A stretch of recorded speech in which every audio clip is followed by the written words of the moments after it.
Welcome to the Nothing Much Just Chillin' Show with your hosts Emma and Julio.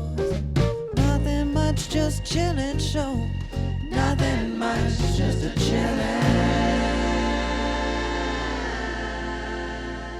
Welcome back to NMJC, or welcome if you're new here. I'm Emma, and this is a podcast where we just chill. So if you're new to this podcast, if this is your first time listening, this is what we do. We chill together like we're on FaceTime, like we're having a heart-to-heart, just two besties. If you like chilling with me, then please subscribe on YouTube, follow the podcast on Spotify, Apple Podcast, wherever you're watching. And I'm so glad that you're here. So different setup today. This is my lovely couch that we got off of Facebook Marketplace. And I have a blanket on it, blanket here. I have my pillow from my old place. So you can't really see actually the couch, but this is the couch. It's probably not very ladylike of me to sit like this, but I am not a lady. But maybe I should just cross my legs. So before I start this episode, I do want to say that we went to see Sahib Singh last week at the Improv, and I talked about it on episode 78, how we were going and how I've met him before because of my friend Vivek when I was visiting him at UMBC, yada yada yada. Julio and I were both so fucking excited for this show because we love Sahib's content on TikTok and Instagram, YouTube, like what he's doing. He's hilarious. He's absolutely hilarious. And if you haven't seen any of his stuff, you need to look him up because he's going to be a fucking superstar. And the show was amazing. It was one of the best shows that we've ever seen at the Improv. I think the only one that tops it is the one that we went to where Ronnie Shang was performing and then Hassan Minaj came out like as a surprise guest. So that was pretty epic. But yeah, this was my second favorite show that I've ever seen at the Improv, and that's like saying a lot because we go to the Improv a lot. We go to comedy shows a lot. So, but yeah, he was fucking hilarious. His whole set, he just nailed it. I was laughing the whole time, and I was just thinking like, this is so insane that I met this person 11 years ago and had the thought like, oh my God, this person is hilarious. He's so funny. And now he's a rising comedy superstar, truly. And that's what I said to him. After the show, I waited for him to come out, and he was like talking with a group of people for a long time, so I didn't want to interrupt. But finally he gets away from this group of people, and I take my chance, my opportunity. So I go up to him, and I'm like, your set was amazing. Like, the show was absolutely hilarious. Like, you're so amazing, blah, blah, blah. Like, complimenting him. And he was like, oh, like, thank you so much. And, you know, being nice back. And then I just go, I met you 11 years ago. And he was like, what? And then I, like, explained the story. And then he was like, oh, my God, no way. And then I could tell he didn't remember, like, my face. He remembered and Emma. And I think he remembered like sort of the interaction that we had. I told him about how after we met, I was like, that's the funniest person I've ever met in my entire life, and just how much he deserves this, and he's born to do this, and he deserves all the good things that are happening to him and are coming for him. And I feel like he really didn't know what to do with my compliments. Like, he was like, you're so nice. It was just like a very wholesome moment. And in that moment, like, I had more words to say. Like, I could have just kept on going on and on, but I think I was like kind of overwhelming him. And so I just hugged him. I just gave him a hug and he hugged me back. And it was just like this nice, wholesome moment. And I was like, I'm rooting for you, like, so proud of you, like, blah, blah, blah. It was really nice. It was a really nice interaction. And I encourage you all to go check out his comedy online, or if he's performing in your city or a city near you, then definitely go see him. Today I want to talk about hobbies. I grew up having a lot of hobbies, and I think that most kids do. There's so many things that you can get into when you're a kid: sports, dance, music, the list goes on for how many hobbies. And when you're a kid, you're doing all these things and you're not like making any money from it. You're literally just trying to get better at said hobby to, I don't know, have a sense of like accomplishment, or you're just doing it because you fucking like it. You're doing it for fun, and doing things for fun helps your mental health and helps you feel fulfilled. And also there's hobbies that you do with your friends that is quality time with them, and hobbies were just this like playful thing. And I think that growing up, becoming an adult, a lot of things suck. It can feel like you're not living for yourself, you're just living for capitalism and living for other people, to please other people, taking care of other people, right? If you have kids, or taking care of pets. And a lot of us don't focus on yourself. Like, that's a very common thing. People are like, oh, I'm focusing on myself. I'm focusing on what I like to do, focusing on bettering myself, like, and that's so valid. It's such a good thing to focus on yourself, and a lot of people see it as selfish, and they like judge themselves for focusing on themselves and only doing the things that they want to do that make them happy. And fuck that. You're not selfish for creating a life that you want. And even when you have a job that you hate, like, for your mental health, you need to be doing other things that you like to make it all worth it, I guess. I don't know. But I guess a lot of people unwind on the weekends, like go out, drink, binge Netflix. And while I love those things too, well, I don't drink because I'm allergic, but I do indulge in marijuana. And I also indulge heavily in Netflix and HBO, streaming and watching TV. I love watching TV. I love Love Island, While I think that's so fine to indulge in those things,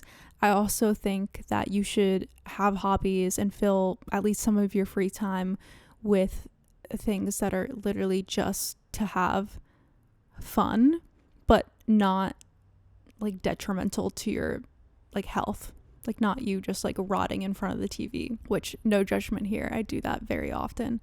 But I personally want more hobbies that feel like I'm doing something productive for myself, that I'm bettering myself, that help my mental health. And sure, like watching TV is really nice, getting high to go see a movie, getting high, going out, like that's all nice, being social, having friends, like I think that is all really important too, right? Loneliness is, I was gonna say a disease, but that seems like very dramatic, Emma.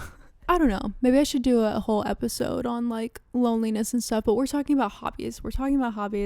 I don't know if this is a new thing for you guys to know about me, but I did grow up playing soccer and I loved it. I really, really loved soccer, but I started not liking soccer when I was around 18. It was my senior year of high school because I felt a lot of pressure from external influences, and I just was like, what am I doing? Like, this isn't fun anymore, because I feel like I wasn't going to play it in college. Like, I didn't get recruited for a college team, and like it sucks because my senior year I didn't really play much in my high school team, and it really just got me down, and I just really hated my coach, honestly, my high school coach, and it really affected like my mental health, and I just really didn't like it. So I've had these like negative feelings when it comes to soccer, even though I loved playing it, even though I was pretty good. I just was affected by a bad coach, I guess. I don't know. And then in college, I played pickup a few times here and there. I played a lot of pickup when I was abroad, which was really cool, playing with people from around the world. And then I met Julio, and Julio's family is really big on soccer. They're really, really big on soccer, and he grew up playing soccer. He loves soccer. And I don't know what it is within me that like wants other people to do things and not me, but maybe that's like a younger sibling thing too. Like anything my sister did, I was like, I don't want, that's her thing. Like dance is her thing, track is her thing, fashion is her thing. I don't want to do that thing. I don't want to be part of it, which is so weird because I feel like most people like want to copy their sibling, but I just kind of felt like because Olivia and I, my sister and I, were very, very different people, we like couldn't do the same things or like couldn't like the same things. When I started dating Julio, I was like, oh, soccer is his thing. And I kind of just stopped playing soccer. I don't know if it was because my friend Tommy stopped putting together pickup games, but I never seeked out pickup games or like co-ed leagues when I moved to LA. Like I haven't played soccer in a really long time. I think the last time I played pickup soccer was with Julio's family for Thanksgiving like 3 or 4 years ago. But before that, I haven't played pickup soccer since I was 21. And I haven't played like a full game of soccer since I was 18. But Julio recently, well, since he's moved to LA, he's been saying like, I want to find a league. Like I want to find a men's league or a co-ed league. Like I want to find an adult league to play in. And I've always been like, yeah, totally, you should do that. And also Julio and I, probably could see on like the NMJC stories over the years and like my Instagram stories, like we go and kick around the ball for a bit. Like we go shoot on each other. We go play like little one-on-one games here and there, and they're always really fun. And I really love playing soccer with him. But when he brought that up a couple years ago, I was like, oh yeah, you should definitely do that. But like wasn't thinking like, oh, I'll join. And then like a month ago, Julio started getting more serious about finding a league, and he's played a few pickup games. And then 2 weeks ago, he was like, oh, in a week there's like a co-ed game at this place where we're like always driving by being like, oh, I want to play soccer there. And he was like, do you want to join? It's co-ed. I'll pay for it, because you have to like pay for the permit. Like everyone has to pay for a fee for the permit for the field. And I was like, you know what? Yeah, I will play. But I didn't have any cleats. That was really giving me anxiety, because I have no cleats. I probably have several soccer cleats in my garage back home in Maryland. Maybe I'll bring some back, actually, that I still like, or that still fit me, or that aren't too beat up when I go home in June. But yeah, I didn't have cleats. So literally the day of the game, Julio and I went to a soccer store and he bought me cleats. They're really nice. They're from Puma and they are synthetic, which is also really important to me, that I have cleats that are vegan. And then we went to a school nearby that has a soccer field and we practiced, and I kind of like broke my cleats in and dusted off the cobwebs of me playing and with cleats, because I'd just been playing with tennis shoes before, but because I wasn't really taking it seriously, and like I only like played soccer when it was just like me and Julio doing like a one-on-one game, I was like, oh, I can just play with my tennis shoes. But yeah, I needed cleats to like actually play, and so that was a commitment in itself to actually buy cleats. I'm in it now. But yeah, so we had the game that night, Sunday night, and it was advertised as co-ed, but I was the only girl. it was all men. But it was still really fucking fun, and I liked it, and I remembered like how much I love playing soccer.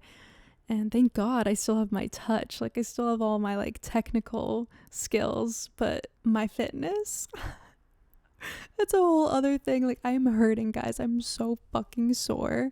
It's Tuesday. I'm still so fucking sore from Sunday night. It's like actually insane. I'm so out of shape, like out of soccer shape. And like I said, I haven't played like a full soccer game, like 40-minute halves, since I was 18 years old. And I played 80 minutes straight on midfield, and it was just a lot. And it was a smaller field, thank God, but it was still like I was sprinting back and forth, and by the end of it I was like, oh my God, when the guy called out, he was like, the organizer was like, 20 minutes left. I was like, oh my God, I need this to be over. Like I was so winded. I was so out of shape, you guys. But I did play very well. I think I made a lot of mistakes.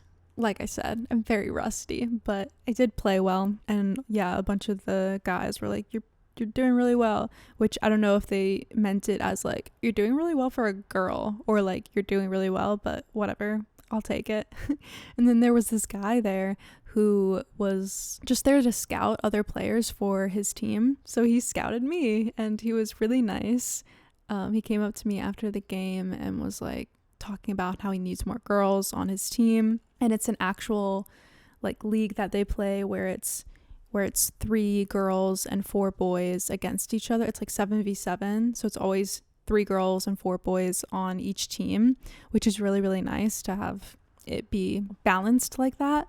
And then he said like we wouldn't have to ever pay for the games because the person who is like the head of the team pays for it or something. It would be like an actual like group team activity, because that's the thing with like going to pick up soccer. It's hard to get that like chemistry down when you just met the person, you know, you don't have any like team chemistry yet. So to be able to play with the same team every week would be so great. So I said yes, and he said that Julio could also join the team as well, which is really cool. And I'm gonna like have a soccer team, and that is making me so happy to just have a hobby that like is literally, well, it's gonna keep me in fucking shape. Like Julio and I need to work out like multiple times a week to keep in shape for soccer, because holy fuck, I'm so sore. It was so bad, guys. Like I need my fitness to be 100% better. But Julio, because you guys know Julio hates working out. He only likes working out if there's a purpose, and he thinks that like just feeling good and looking good isn't enough of a purpose. But he will work out with me now because he also wants to get in shape to have better fitness on the field. So I'm really excited about this it's not a new hobby, it's like something that I did for so long, for so much of my life. I was like, I'm a soccer player, you know, it's like part of my identity. But I'm glad that I'm starting new again, and I think this will be really great for my mental health. I need something that is like a commitment every week, something that's going to be fulfilling, something that is going to bring me joy and just gonna like get me moving, get in shape. I'm really just excited about it. And so the resurgence of this hobby of mine is making me think about other hobbies that I want to either bring back into my life or add to my life. Like I talked about reading when I was talking about my New Year's resolutions. And yeah, also when I talked about my New Year's resolutions, I talked about like staying off my phone, like doing things that aren't on my phone. And so soccer's really great for that. Reading's really great for that. Cooking, I love cooking, so I've been cooking a lot more lately. And then also, I don't know if I've ever said this on the podcast, I probably have, but I've been writing songs since I was 7, and I haven't been writing a lot recently. Like I kind of got out of it, / like I don't know, it's another thing where I was like, oh, like once I started dating Julio, I'm like, oh, it's his thing, he likes writing songs, like he's the musician, and I just kind of like was like, oh, I don't have to anymore. I don't know why that is. I don't know why. I was like, oh, it's their thing, like it's not my thing anymore. Like I don't know why I fucking do that. Like that's so it's so weird. But anyways, we both love writing music and playing music, and I haven't gotten in a habit of doing it in a very long time. Like I haven't regularly written songs or made music since I was probably like 19 or 20. And so I'm really trying to get back to that, because it is something that I do as a form of therapy. It helps me like express my feelings and like get my thoughts out, and writing songs about how I feel and like what I'm going through just like helps me get out of my own head. And I think journaling also does that too. I love journaling, but yeah, songwriting is like my first love. It really is. And I just really need to get back to it. I'm not gonna cry. That is stupid. Why am I getting emotional?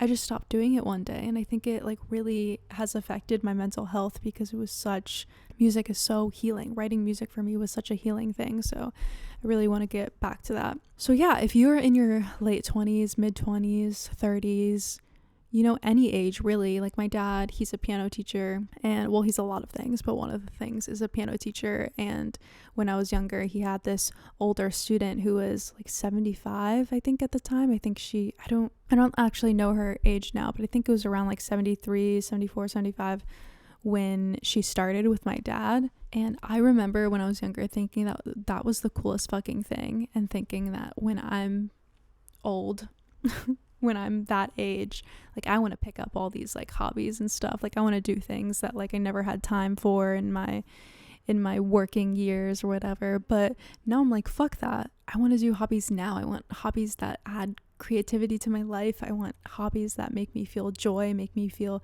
fulfilled, that are just fucking fun, help me meet people. And yeah, I'm really on a hobby kick right now. Maybe that's just because I don't have a temp job right now, but I'm just I'm on a hobby kick and just a fucking emailing people, like asking them to give me a job kick. That's what I'm on. I hope this inspires you to pick up something that you maybe stopped doing a while ago that you still feel connected to, or something that you just are curious about starting, because you can start a new hobby whenever in life. You really can. You can start something new whenever the fuck you want. So many of my friends have amazing like hobbies and talents that they do that they aren't like pursuing as a career, but just they like to fill their days with. And I think that's so wholesome and so amazing. And like, for example, my friend Lexi, she's a photographer like myself, but she is an amazing painter. And then my friend Esme, she is a really amazing poet. And then my friend Nadira, she's a videographer and photographer like myself. She's very talented, but she makes clothes. I think it's just so great to just keep on doing things just for the fucking fun of it. I used to think that getting older, growing up, becoming an adult, you kind of lose everything that isn't going to be your job or contribute to your success in life, whatever. But I actually think the exact opposite now. I think that we have so many like mundane responsibilities. We have so much work that may be soul sucking, that now hobbies I think are more important than they ever were, to add life, to add joy, to add creativity back into our lives, because like mental health is so important. Like I talk about it on this podcast, but you hear it all the time. Like you hear people all the time on the internet talk about their struggles and how they're feeling down and feeling sad and feeling depressed and anxious. And I think that doing things that make you happy, filling your days, filling your free time with things that bring you joy and aren't sucking the life out of you more than your responsibilities already are, is so important. It's so important for your mental health, for your physical health, for your spiritual health, for your financial health too. If you feel like overall better, I feel like you'll perform better in your job, in your career, and you'll have more motivation. Lord knows that capitalism and working a job that you hate is gonna affect you negatively. It really is. And you gotta counter it. You gotta fight the depression. You gotta fight the anxiety. You gotta fight your lack of motivation to do anything. You gotta bring joy to your days. Bring some sunshine to your life. So I truly want to inspire you guys today to take time to do something that you love to do. Just do something that makes you fucking happy. And that's the only reason why you're doing it. Life is meant to be enjoyed. And life fucking sucks right now. Let's all just be honest. Life fucking sucks. The world fucking sucks. The planet's dying, and capitalism is killing us. Not to be dramatic, but we as humans need to find the pockets of sunshine wherever we can to make sure that this life doesn't beat the living crap out of us, to put it lightly. So my question for the end of this episode is, let me know what hobbies you guys have. What's your favorite hobby? What hobby do you want to pick back up again that you kind of fell out of? Or let me know if you just want to start like an entirely new hobby. I would love to know. I'm very curious what your guys' hobbies are. So please DM me, comment on the YouTube video, text me, call me, anything, really, guys. All right, I love you guys so much. Thanks for chilling with me, and I'll see you next week. Nothing much, just a chillin'.